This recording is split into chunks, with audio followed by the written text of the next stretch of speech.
Artis Arya Saloka baru saja membeli rumah baru hasil kerja kerasnya selama berkarir di dunia hiburan. Rumah tersebut merupakan rumah pertamanya setelah sekian tahun ia selalu mengontrak rumah.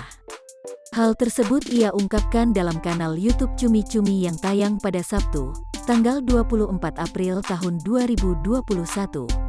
"Saya mah di rumah lama ngontrak, ini rumah pertama saya gitu," ungkap Arya Saloka. Selama ini ia mengaku selalu membayar biaya kontrakan setiap tahunnya. Sukses memerankan Aldebaran dalam sinetron Ikatan Cinta membuat Arya Saloka mampu mengumpulkan pundi-pundi rupiah untuk membeli rumah impian. Namun, ia belum menganggap sepenuhnya bahwa rumah yang telah ia beli adalah rumah impiannya. Diketahui selama ini Arya Saloka memimpikannya rumah dengan konsep American Style.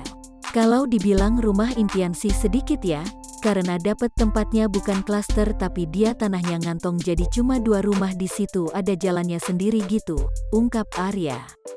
Rumah yang selama ini ia idam-idamkan adalah rumah tingkat dari kayu yang berada di tengah hutan. Di sekitar rumah barunya ini terdapat pohon rimbun yang menggambarkan seperti suasana hutan. Pada rumah barunya itu, akan sedikit dirombak oleh suami Putri N ini. "Banyak yang harus gue ubah sih, karena gue kan suka rumah tipe farmhouse ya American Classic," ungkap Arya.